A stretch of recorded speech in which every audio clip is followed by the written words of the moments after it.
The banking Guru channel में आपका स्वागत है। आज हम अपनी इस वीडियो में which are the best banks for September quarter,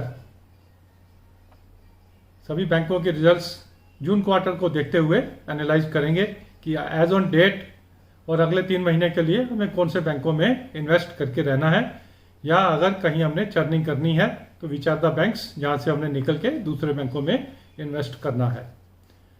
हमने अपना ये एनालिसिस शुरू किया था HDFC बैंक के रिजल्ट्स जो 15 जुलाई को आए थे। आज 6 अगस्त को स्टेट बैंक ऑफ इंडिया के रिजल्ट्स के साथ ये ऑलमोस्ट जो रिजल्ट सीजन है जून क्वार्टर का ख़त्म होता है। तो हम एवरी क्वार्टर रिजल्ट सीजन के बाद एनालाइज करते हैं कि हमारे एज ऑन डेट कौन से बेस्ट बैंक हैं। बेसिकली हमारी जो रिकमेंडेशंस या एनालिसिस रहता है क्वार्टर ऑन क्वार्टर रहता है। डेली बेसिस पे, टेक्निकल बेसिस पे हम नहीं एनालाइज करते हैं, हम फंडामेंटल बेसिस पे करते हैं और फंडामेंटल्स चेंज होते हैं quarter on quarter. Best bank analyse करने से पहले बैंक निफ्टी की चाल देख लेते हैं पिछले 2-3 महीने में कैसी रही। 17 फरवरी को बैंक निफ्टी था 32,290 पे और 4 अगस्त को हो गया 38,231 और 30 जून को 33,425 था। तो अगर लोएस्ट से हाईएस्ट की तरफ देखें, 30 जून से लेके 4 अगस्त तक देखें तो तकरीबन 15% ये ग्रो कर चुका है। इस चीज़ को मद्देनजर रखते हुए कि अगर 15% बैंक निफ्टी ग्रो कर चुका है और डेफिनेटली बैंक्स के रेट्स भी ग्रो कर चुके हैं, तो अगर 4-5% की करेक्शन आए तो हमें उसके लिए तैयार रहना है। तो एट दिस लेवल, हालांकि बैंक निफ्टी का हाईएस्ट 41,000-42,000 है, वी आर वेरी होपफुल कि लॉन्ग टर्म में 41,000-42,000 भी टच होगा, but for the time being a small correction is expected. तो हमें उसके लिए तैयार रहना है और उस करेक्शन में हमें अपने जो चुने हुए बैंक्स हैं उनमें इन्वेस्ट करना है। अब बैंकों को एनालाइज करने के लिए हमने 2-3 कैटेगरीज बनाई हैं: private sector bigger banks, private sector small banks and public sector banks. State bank of India को हमने प्राइवेट सेक्टर बिगर बैंक्स के साथ मर्ज करके एनालाइज किया है। अब एनालिसिस के लिए हमने जो पैरामीटर्स लिए हैं वो आपको बताना जरूरी है। For me operating profit is the best parameter जिसके बेस के ऊपर चलते हैं। उसके बाद तो प्रोविजंस रहती हैं और प्रोविजंस तो बैंक अपनी मर्जी से ऊपर नीचे करते रहते हैं नेट प्रॉफिट निकालने के लिए। The second is the important factor is the capital, कि किस बैंक ने कितना कैपिटल इन्वेस्ट किया हुआ, क्योंकि उस कैपिटल के बेस के ऊपर ही ऑपरेटिंग प्रॉफिट हमें मेजर करना पड़ता है। देन डेफिनेटली द रेट, आज की डेट में उसका शेयर का क्या रेट है उसको देखने के लिए, क्योंकि डिफरेंट बैंकों के जो शेयर्स हैं, कोई 1 रुपये फेस वैल्यू का है, कोई 2 रुपये, कोई 5 रुपये, कोई 10 रुपये। हमने सभी बैंकों के शेयर्स को 10 रुपये का फेस वैल्यू पे ला के, अगर 1 का है तो उसको 10 के साथ मल्टीप्लाई करके 10 की फेस वैल्यू पे ला के हमने एक कंपैरिजन के लिए हमने उसको बराबर लेवल पे लाने के लिए हमने उसको कैलकुलेट किया है। Then we have calculated a ratio. अब इस रेशो को हम क्या बोलेंगे, प्राइस अर्निंग रेशो या कुछ भी आप कह लीजिए। Operating profit divided by capital and then उस जो भी रेशो आएगी उसको कंपेयर हमने किया है कि कितने टाइम्स है रेट के साथ। देखते हैं एग्जांपल के साथ। सबसे पहला जो प्राइवेट सेक्टर बैंक्स के जो बड़े बैंक हैं, पहले उन्हीं के साथ शुरू करते हैं। एक्सिस बैंक, इसका ऑपरेटिंग प्रॉफिट था जून क्वार्टर का 5,887 करोड़, कैपिटल है 614 करोड़ और रेट है 728 रुपए। इन तीनों फैक्टर्स को क्लब करके हमारी जो रेशो आती है वो आती है 3.79। अब इन एब्सोल्यूट टर्म 3.79 हमें कुछ नहीं समझाएगी। अब इसको बाकी बैंकों के साथ कंपेयर करके देखते हैं। आईसीआईसीआई बैंक 10,308 करोड़ का प्रॉफिट, 1,391 करोड़ का कैपिटल, 838 का रेट, इनकी रेशो आती है 5.65। That means ICICI bank axis bank से कॉस्टली है। द थर्ड वन कोटक, 3,694 का प्रॉफिट, 992 का कैपिटल, 1834 का अगर रेट लेके चलें तो इसका जो रेशो आती है 9.86, कॉस्टलीस्ट शेयर लेके चलिए इसको। देन कम्स HDFC बैंक, 15,367 का ऑपरेटिंग प्रॉफिट, 555 करोड़ का कैपिटल, 1427 का रेट, ये रेशो आती है 5.15। तो सबसे चीपेस्ट आ गया एक्सिस बैंक 3.79 की रेशो के साथ, सेकंड बेस्ट इज 5.15 पे HDFC बैंक, द थर्ड पे ICICI bank and the fourth is Kotak. तो दिस इज द रेशो इन चारों पांचों बैंकों की। अब इसको कंपेयर करते हैं स्टेट बैंक ऑफ इंडिया के साथ। एक टैग है पब्लिक सेक्टर का जिसकी वजह से उनकी रेशो कम आती है, बट फिर भी हम उनको कंपेयर करते हैं। 12,752 करोड़ का ऑपरेटिंग प्रॉफिट, 892 का कैपिटल, रेट है 531 का, तो इसकी रेशो 3.71 आती है। तो दैट वे अगर स्टेट बैंक को प्राइवेट सेक्टर बैंक्स के साथ कंपेयर करें तो ये चीपेस्ट स्टेट बैंक का रेट आता है। बट इसे क्योंकि एक डिस्काउंट पे हम देखते हैं, क्योंकि ये पब्लिक सेक्टर बैंक है, इसलिए इसको ये रेशो कम मिलती है। तो that way the best one is in rates पे Axis bank and the second level पे HDFC बैंक। अब थोड़ा इसको अगर NPA के साथ भी थोड़ा कंपेयर कर लेना चाहिए, क्योंकि हमने इस रेशो को NPA के साथ कंपेयर नहीं किया है। एक्सिस बैंक के NPA हैं, ग्रॉस NPA 2.76, ICICI के 3.41, कोटक के 2.27 और HDFC के 1.28, स्टेट बैंक के हैं 3.91।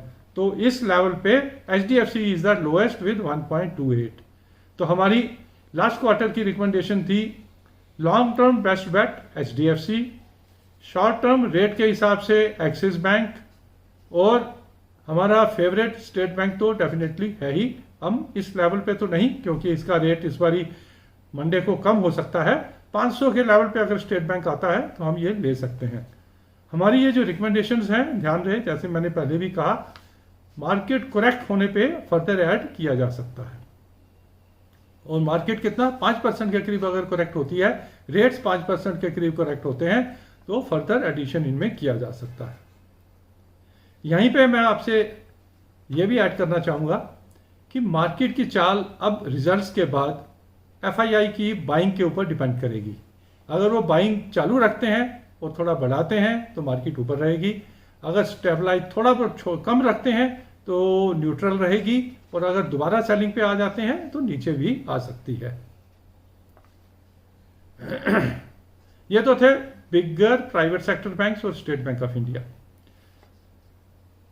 अगर स्मॉलर प्राइवेट बैंक्स की अगर बात करें, उनकी रेशो डायरेक्टली रेशो ही देख लेते हैं। IDFC फर्स्ट बैंक की रेशो आती है 2.86, इक्विटास की आती है 2.09,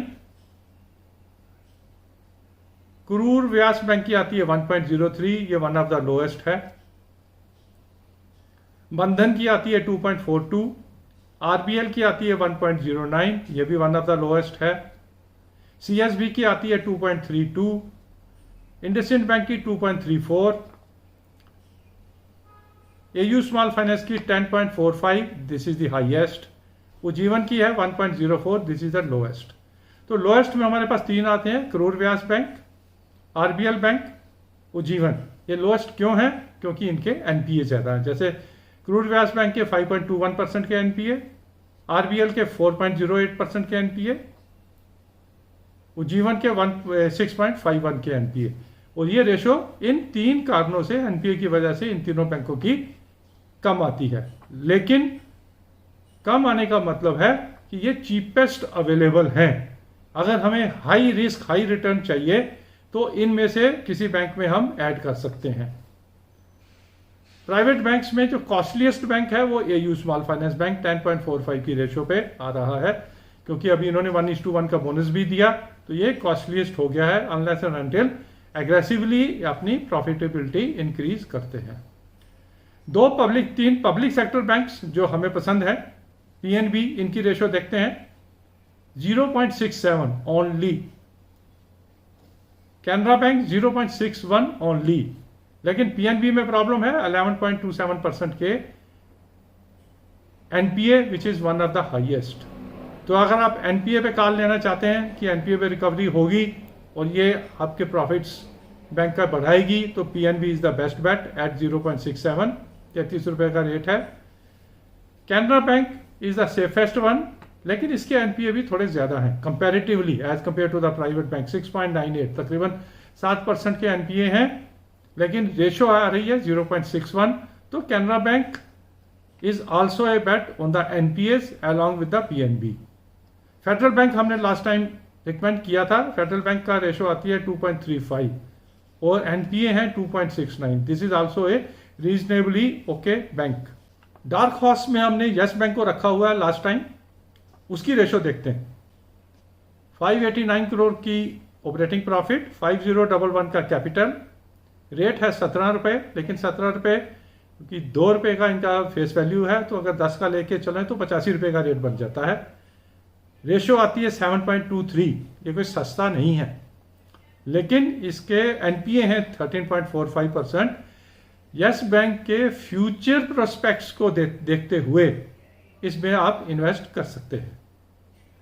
तो अगर हम कंक्लूड करें, एचडीएफसी बैंक लॉन्ग टर्म बेट, एक्सिस बैंक इन रेट्स पे best, SBI public sector best bank, PNB and Canara bank अगर आप एनपीएस में ये सोचते हैं कि बैंक एनपीएस की रिकवरीज कर लेंगे तो PNB and Canara bank is the best bank. AU small finance bank इस रेट पे काफी costly. RBL and Ujjivan riskier bets, लेकिन अगर आपको हायर रिस्क हायर रिटर्न्स में जाना है तो आप इन दोनों में से किसी बैंक में जा सकते हैं।